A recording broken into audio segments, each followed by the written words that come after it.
le légalisme est un tueur de foi. Légalisme ou grâce, comment trouver le juste milieu? C'est ce que nous découvrons dans cette vidéo.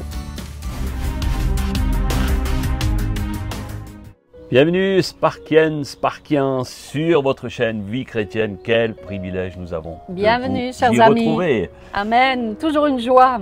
Nous sommes donc dans cette deuxième vidéo sur le légalisme tueur de foi et nous voulons juste vous rappeler les points essentiels de la dernière fois.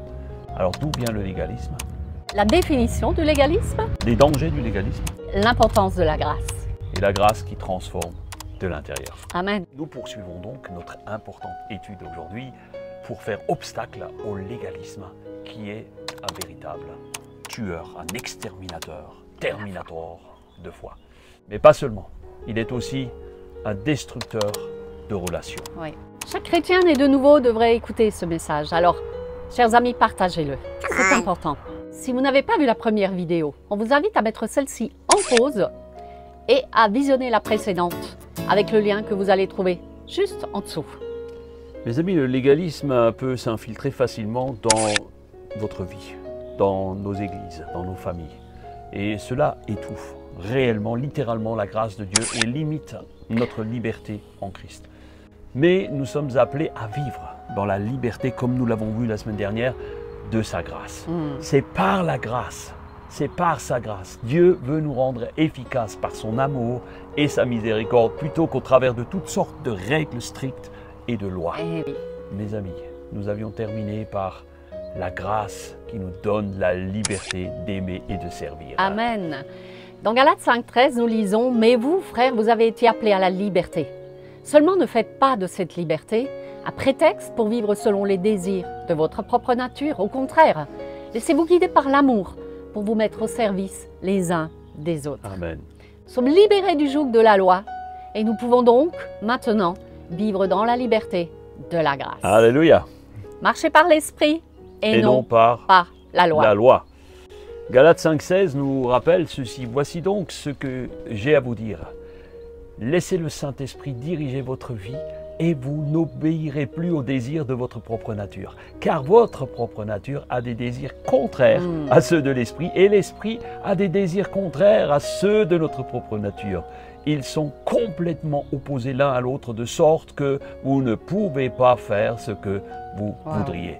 Mais si l'Esprit vous conduit, alors vous n'êtes plus soumis à la loi. Waouh! Nous voyons que si nous laissons le Saint-Esprit prendre le contrôle de notre vie, le légalisme, chers amis, va s'éteindre. Amen. Vous ne pouvez pas avoir deux maîtres à bord, la Ça, loi c'est clair. et le Saint-Esprit. Sinon, vous serez troublés. Ouais.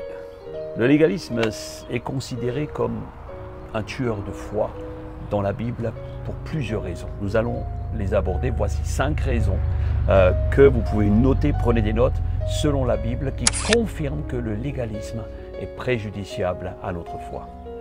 Alors, la première raison, le légalisme nous éloigne de la grâce de Dieu. Le légalisme met l'accent sur l'observation stricte des règles et des lois externes, ce qui éloigne les personnes, finalement, de la grâce de Dieu, de la bonté de Dieu.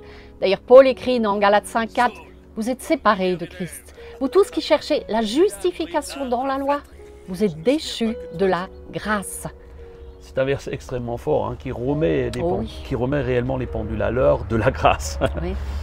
Paul n'y va jamais de main morte, tout comme Jésus.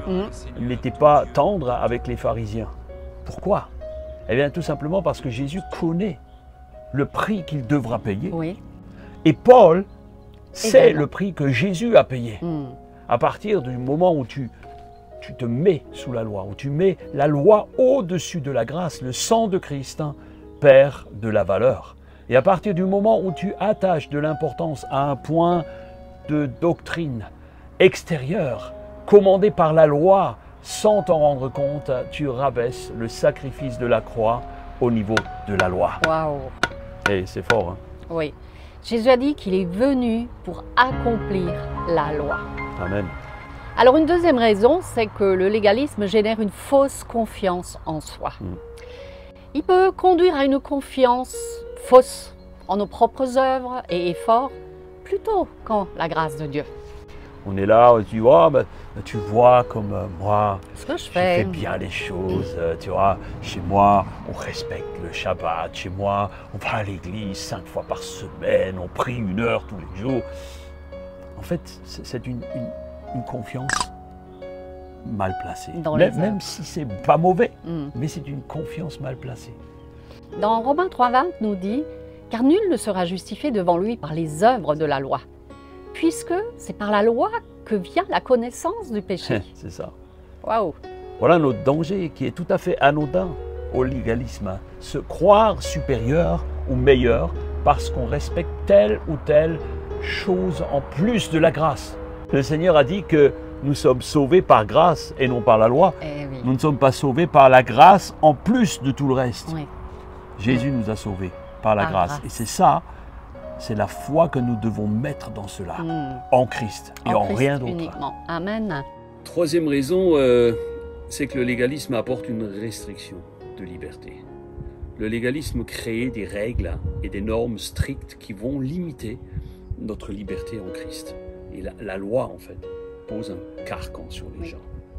Jacques 2 dit, au verset 10, « Car quiconque observe toute la loi mais pêche contre un seul commandement devient coupable, finalement, de tous. » Paul exhorte dans Galates 5,1 et il dira « C'est pour la liberté que Christ nous a affranchis. Demeurez donc fermes et ne vous laissez pas mettre de nouveau sous le joug de la servitude. » Nous voyons qu'il nous faut être vigilants et résister, car le légalisme, tel un animal en embuscade, cherchera à nous dévorer et à nous dominer. Le légalisme se concentre souvent sur l'observation externe de la loi, en négligeant finalement les motivations et l'état de notre cœur. Et Jésus critique les pharisiens d'ailleurs, il va dire dans Matthieu 23, verset 26, « Malheur à vous, scribes et pharisiens hypocrites, vous nettoyez le dehors de la coupe et du plat, et l'intérieur est rempli de rapines et d'intempéries. » Dans le cadre de mon ministère de présidence de l'UAPM, notre union d'église, j'ai récemment eu une discussion importante avec un frère pasteur qui souhaitait intégrer notre dénomination et je lui ai posé plusieurs questions et on a buté sur quelques points et notamment c'était sur des sujets extérieurs. Et je dois dire que c'est vrai que dans notre union d'église, nous bénéficions, nous avons le privilège d'avoir une grande liberté, une belle liberté. Finalement, je lui ai conseillé de rester dans la dénomination où il était parce que eh bien, l'expérience nous montre que ce qu'on a été éduqué dans certaines formes de piété extérieure, c'est très difficile d'en sortir. Voilà, mes amis, nous ne devons pas minimiser la grâce en surévaluant finalement les choses visibles et extérieures. Alors, une autre raison est que le légalisme étouffe littéralement la grâce. Il étouffe la grâce de Dieu. Il empêche une relation sincère et proche, transparente avec Dieu.